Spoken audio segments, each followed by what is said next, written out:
Hello दोस्तों, आज हम लोग एस्टिमेटिंग कॉस्टिंग के अंदर एक इम्पॉर्टेंट टॉपिक पढ़ने जा रहे हैं। वो कौन सा टॉपिक है? देखिए, हमारे पास केवल प्लान है, ठीक है। यानी एक प्लान है और उसी प्लान के बेसिस पे हमें क्या करना है, बिल्डिंग बनाना है। तो उस प्लान के बदौलत हमें सारी क्वांटिटी को कैलकुलेट करना है। यानी केवल हमारे पास प्लान है और प्लान के बेसिस पे उस बिल्डिंग में लगने वाली जो भी क्वांटिटी है उसको कैलकुलेट करना है। तो ये कैसे कैलकुलेट किया जाएगा, इसके लिए एक थंब रूल आता है, ठीक है। और जो थंब रूल के बेसिस पे हम सारी क्वांटिटी को जो कैलकुलेट करेंगे उसमें केवल 10% में वेरिएशन हो सकता है। तो सबसे पहले हम चलते हैं कि देखने चलते हैं पढ़ने के लिए कि जो हमारा प्लान है, तो प्लान के बेसिस पे हम सारे मटेरियल को कैलकुलेट कैसे करेंगे। तो जो हमारे प्लस प्लान है उससे हम क्या करेंगे, प्लिंथ एरिया निकालेंगे, ठीक है। और प्लिंथ एरिया के बदौलत हम सारी क्वांटिटी को कैलकुलेट करते हैं। तो सबसे पहले हमें ये जानना जरूरी है कि प्लिंथ एरिया होती क्या है। तो दोस्तों, सबसे पहले हम चलते हैं कि जानने के लिए कि प्लिंथ एरिया क्या होता है। तो चलिए हम देखते हैं प्लिंथ एरिया क्या होता है। एक हमारे पास प्लान है ये, ठीक है। ये प्लान कुछ इस तरीके से है। देखिए देखिए ये एक प्लान है और सेक्शन, ठीक है ना। एक प्लान ये है और इसका सेक्शन ये है। ये क्या लिखा गया है, plan and section without offset, ठीक है। ऑफसेट सभी को समझ में आता है कि क्या होता है।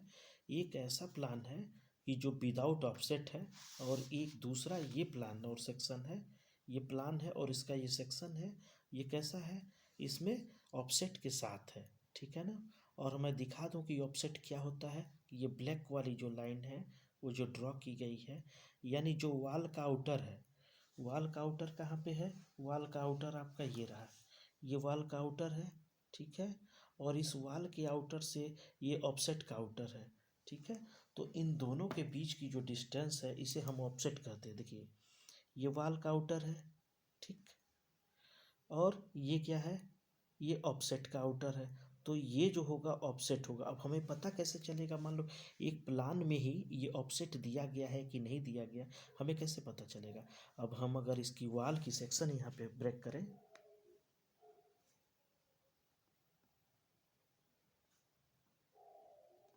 अगर इस वाल का हम सेक्शन बनाए, जो कि ये सेक्शन रहा, अगर सेक्शन बनाए तो सेक्शन से हमें पता चलेगा कि इसमें ऑफसेट है कि नहीं है। देखिए, ये क्या है, ये वाल है 30 सेंटीमीटर की, ये वाल आ गया। ये इसका क्या है, ऑफसेट है। तो ये यहाँ पे ऑफसेट आ रहा है, ठीक है। तो इसके सेक्शन से हमें पता चल रहा है कि ये ऑफसेट यहाँ पे आ रहा है, ठीक है। तो हम करते क्या है, देखिए एक ऑफसेट आ रहा है इसमें, और एक ऐसा प्लान है कि जिसमें ऑफसेट नहीं आ रहा है। ये प्लान है, ठीक है ना। ये प्लान हुआ, ठीक है ना। इस प्लान का ये सेक्शन है, इस प्लान का ये सेक्शन है। तो अब हम क्या करते हैं कि इस प्लान का जो हम सेक्शन काटेंगे, तो यहाँ पे प्लिंथ लेवल पे देखेंगे कि कोई ऑफसेट आ रहा है कि नहीं। तो प्लिंथ लेवल पे कोई ऑफसेट यहाँ पे नहीं मिल रहा है। जो वाल की थिकनेस है वही नीचे भी आ रही है, वही थिकनेस मेंटेन होती आ रही है। तो इसका मतलब है क्या, कि यहाँ पे ऑफसेट नहीं है। तो अब हमें ये पता चल गया कि किसमें ऑफसेट है और किसमें ऑफसेट नहीं है। तो अब हम निकालेंगे कि प्लिंथ एरिया होती क्या है, ठीक है।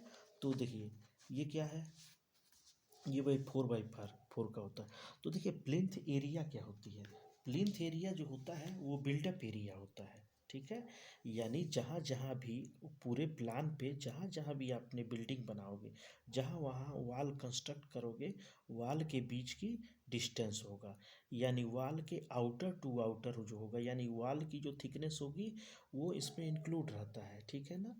यानी प्लिंथ एरिया में वाल की थिकनेस इंक्लूड रहता है। और ये एरिया होती क्या है, वाल के आउटर टू आउटर होता है। यानी बाहर से बाहर वाली दीवार के बीच की डिस्टेंस होता है। इसे हम एक और नाम से जानते हैं, बिल्डअप एरिया होता है, कवर्ड एरिया के नाम से जानते हैं, ठीक है।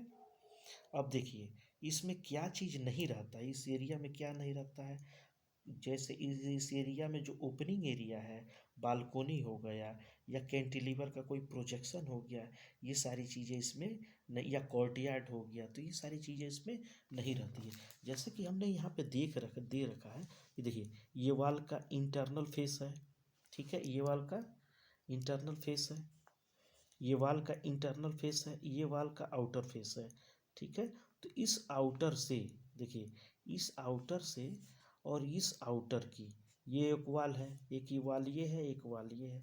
इस वाल का ये इंटरनल फेस है, ये एक्सटर्नल फेस है। तो एक्सटर्नल से लेके एक्सटर्नल के बीच की जो डिस्टेंस होगी ये हो गया, मान लीजिए ए हम ले लेते हैं, ठीक है। अब हम क्या करते हैं, वर्टिकल में लाइन में देखते हैं। इस वाले में जो एक्सटर्नल वाल है यहाँ से है, और ये एक्सटर्नल वाल की लाइन ये है।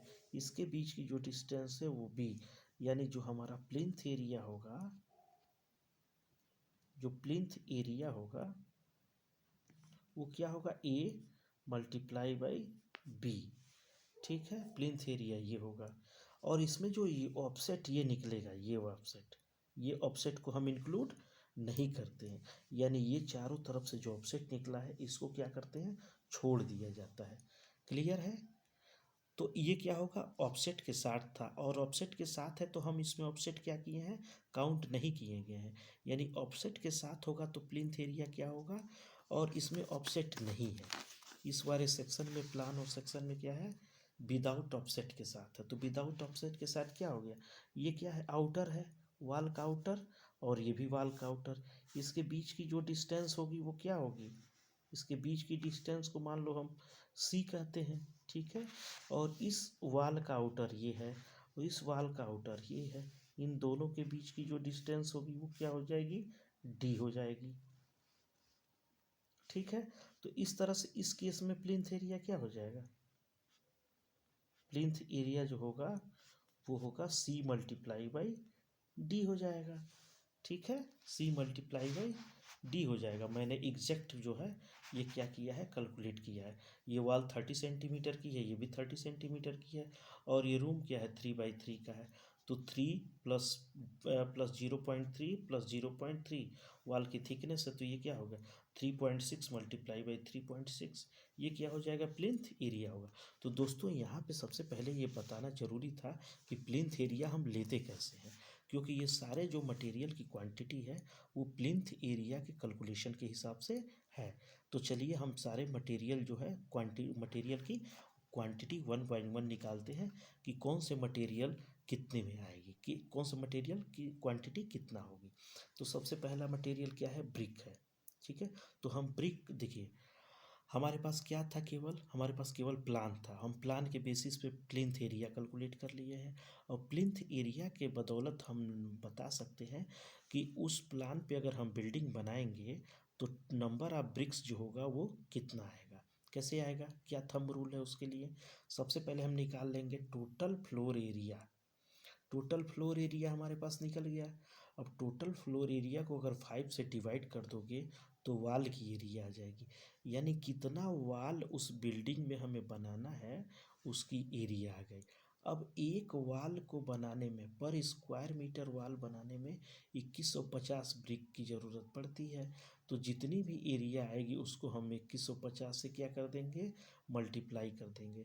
तो मल्टीप्लाई कर देंगे तो total number of brick involve in particular building, ठीक है, उस पर्टिकुलर प्लान पे हम जो बिल्डिंग बनाएंगे उनमें कितने नंबर ऑफ ब्रिक निकलेगा वो यहाँ से आएगा, ठीक है। ये आपको समझ में आ गया होगा कि ये ब्रिक्स कैसे निकाले। इसी तरह हम सीमेंट निकालेंगे। अब देखिए सीमेंट किस फॉर्म में लगेगा, सीमेंट जो होगा वो लिंटर में लगेगा, लिंटल में लगेगा, स्लैब में लगेगा, मोटार में लगेगा, फाउंडेशन में लगेगा, तो प्लास्टर में लगेगा। तो टोटल सीमेंट की जो क्वांटिटी है हम इस तरह से निकालते हैं कि पर स्क्वायर मीटर प्लिंथ एरिया में जो लगेगा वो 6.5 बैग लगता है।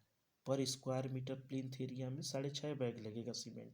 तो हमारे पास क्या है, प्लिंथ एरिया हमको पता ही है, जो हमारे पास प्लान था उसी से हमने प्लिंथ एरिया कैलकुलेट कर लिया है। अब जितना भी प्लिंथ एरिया निकल के आएगा उसमें हम 6.5 बैग से क्या कर देंगे, मल्टीप्लाई कर देंगे। तो टोटल सीमेंट की जो है वो क्वांटिटी निकल जाएगी, इन बैग्स में निकल जाएगा।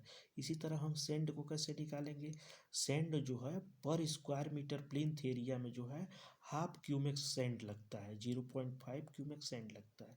तो हमारे पास जितनी भी एरिया है उसमें हम 0.5 से मल्टीप्लाई कर देंगे तो सेंड की क्वांटिटी आ जाएगी। उसी तरह क्या है, एग्रीगेट, कोर्स एग्रीगेट है। तो coarse aggregate 100 square metre plinth area में, जो 100 स्क्वायर मीटर प्लिंथ एरिया होगा, 100 स्क्वायर मीटर प्लिंथ एरिया में जो कोर्स एग्रीगेट होगा वो कितना होगा, 15 से लेके 17% के बीच में आएगा, यानी 15 to 17% होगा। और जो भी इसकी क्वांटिटी निकलेगी वो किस में होगा, क्यूमैक्स में होगा। ठीक है, यानी 100 का 15 या 17% के बीच में निकालेंगे या 17% मैक्सिमम लेंगे तो जो भी क्वांटिटी आएगी वो क्यूमैक्स में होगा। इसी तरह हम स्टील का कैलकुलेशन करेंगे तो स्टील में कैलकुलेशन कैसे किया जाता है, ऐसे माना गया है कि जो पर स्क्वायर मीटर जो है प्लिंथ एरिया में, प्लिंथ एरिया पर स्क्वायर मीटर में कितना स्टील की ज़रूरत है, 18 किलोग्राम स्टील की ज़रूरत है। तो जितना भी हमारे पास प्लिंथ एरिया निकल के आएगा उसमें हम 18 से मल्टीप्लाई कर देंगे तो टोटल स्टील की क्वांटिटी केजी में आ जाएगी। ठीक है, इसी तरह ब्रिक एग्रीगेट का क्या होगा, ब्रिक एग्रीगेट कैसे कहा गया है, ब्रिक एग्रीगेट कैसे निकालेंगे, 100 जो है स्क्वायर मीटर प्लिंथ एरिया पे, 100 स्क्वायर मीटर प्लिंथ एरिया में ब्रिक वर्क की कितनी ज़रूरत होगी, 10 क्यूमेक्स की। ठीक है, तो यहाँ पे निकल जाएगा ब्रिक एग्रीगेट की कितनी ज़रूरत होगी, यहाँ पे निकल जाएगा इससे ये 100 स्क्वायर मीटर प्लिंथ एरिया पे 10 की ज़रूरत है, और जितने भी स्क्वायर मीटर है उसमें हम क्या कर देंगे 10 से मल्टीप्लाई कर देंगे तो ब्रिक एग्रीगेट की ज़रूरत हो जाएगी। इसी तरह हमारे पास वुड वर्क की कितनी ज़रूरत होगी, वुड वर्क हम कहाँ पे यूज करेंगे, जैसे फ्रेम में किया जाता है, शटरिंग में किया जाता है, तो जितने भी लकड़ी का काम होगा, ठीक है, तो उसको कैलकुलेट करने के लिए क्या है, 100 स्क्वायर मीटर प्लिंथ एरिया में, 100 स्क्वायर मीटर प्लिंथ एरिया में जो वुड की ज़रूरत होती है 2.4 होती है, इसी के बीच में 2 to 2.4 क्या है, ये क्यूमैक्स है। ठीक है, तो इसी के बीच में जो वुड की ज़रूरत होती है, ठीक है, तो उसकी क्वांटिटी क्या हो जाएगा, इसके बीच में ही आएगी। ठीक है, तो यहाँ से वुड वर्क जरूर निकल जाएगा। नेक्स्ट जो क्वांटिटी है वो क्या है, पेंट की। ठीक है, पेंट की जो होता है वो 100 स्क्वायर मीटर पे, 100 स्क्वायर मीटर पे 11 लीटर पेंट की ज़रूरत पड़ती है। तो जितना भी अपना एरिया जो प्लान है, तो प्लान के हिसाब से हमने क्या कैलकुलेट कर लिया है, प्लेन्थ एरिया कैलकुलेट कर लिया है, और जितनी भी हमारी प्लेन्थ एरिया है तो हमें पता चल गया प्लेन्थ एरिया कितनी है। उस प्लेन्थ एरिया में यहाँ पे जो रेट दिया गया है कि 100 स्क्वायर मीटर में, 100 स्क्वायर मीटर प्लेन्थ एरिया में 11 लीटर की जरूरत पड़ती है। तो जितना भी अपना एरिया होगा उसके हिसाब से यहाँ पे पेंट की जो क्वांटिटी निकल जाएगी। इसी तरह प्राइमर है, 100 लीटर में 7 लीटर, 100 स्क्वायर मीटर प्लेन्थ एरिया पे 7 लीटर की ज़रूरत पड़ती है। तो जितना भी अपने पास प्लेन्थ एरिया होगा उसके हिसाब से ये प्राइमर निकल जाएगा, क्योंकि यहाँ पे रेट यहाँ पे प्रोवाइडेड है, ये थंब रूल के हिसाब से निकाले गए हैं। ठीक है, जो भी क्वांटिटी निकाली गई है उसमें 10% से ज़्यादा वेरिएशन देखने को नहीं मिले हैं, यानी मैक्सिमम 10% वेरिएशन मिल पाएगा। इसी तरह वेंडिंग वायर हम निकालेंगे तो वेंडिंग वायर कहा गया है कि 1 कुंटल में केवल 1 किलोग्राम की ज़रूरत पड़ती है। अगर हम कोई स्लैब ले रहे हैं तो स्लैब में क्या होगा, 100 स्क्वायर मीटर अगर हमें स्लैब लगाना है तो 27 किलोग्राम जो होता है वो बेंडिंग वायर की ज़रूरत पड़ेगी। और कौन सा बेंडिंग वायर होगा, वो होगा 18 gauge soft black iron wire होगा। ठीक है, 27 किलो पड़ेगी। तो इस तरह से हमने सारे क्वांटिटी जो भी बिल्डिंग में, अंडर कंस्ट्रक्शन बिल्डिंग है, जो भी quantity brick, cement, sand, coarse aggregate steel, brick work, wood work, paint, primer, bending wire, जितनी भी ज़रूरत है उसको हम एक थंब रूल के द्वारा ये निकाल लिए, यानी कोई डिजाइन नहीं हुआ है। ठीक है, कोई एस्टीमेट कंस्ट्रक्शन के पहले नहीं हुआ है, बाद नहीं हुआ है, हम केवल प्लान के बेसिस की, यानी अपने पास केवल प्लान है, हम प्लान से क्या कर लिए हैं, प्लिंथ एरिया कैलकुलेट कर लिया गया है, और प्लिंथ एरिया के बदौलत हम सारे मटेरियल को कैलकुलेट कर लिए हैं। ठीक है, तो इस तरह से एक बिल्डिंग को बनाने के लिए हमें केवल अगर प्लान पता है तो प्लान से हम एक क्या निकाल सकते हैं, अप्रोक्सीमेट एस्टीमेट निकाला जा सकता है मटेरियल का। ठीक है, तो ये आपके लिए बहुत हेल्पफुल होगा। ठीक है, इससे क्या हो जाएगा, अगर आपके पास भी कोई लैंड अवेलेबल है ठीक है। अगर लैंड पे आपको पता है कि यहाँ यहाँ कंस्ट्रक्शन करवाना है तो हम उसका प्लिंथ एरिया निकाल लेंगे और प्लिंथ के एरिया के हिसाब से उसमें होने वाले जो खर्चे हैं वो हम निकाल सकते हैं, पर क्वांटिटी निकाल सकते हैं। और उस क्वांटिटी का हमें रेट पता है, रेट मार्केट में उसका रेट पता है, रेट से मल्टीप्लाई कर देंगे तो ओवरऑल उस बिल्डिंग को बनाने में कितना खर्च लगेगा वो अप्रोक्सीमेट एक आइडिया हो जाएगा।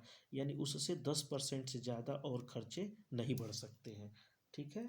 तो ये जानकारी कैसी लगी ये आप मुझे बताइएगा। ठीक है। इसको अच्छी लगी तो लाइक करिएगा और दोस्तों के साथ शेयर करिएगा और चैनल को सब्सक्राइब जरूर करिएगा और बेल आइकन को प्रेस करना बिल्कुल नहीं भूलिएगा। क्यों?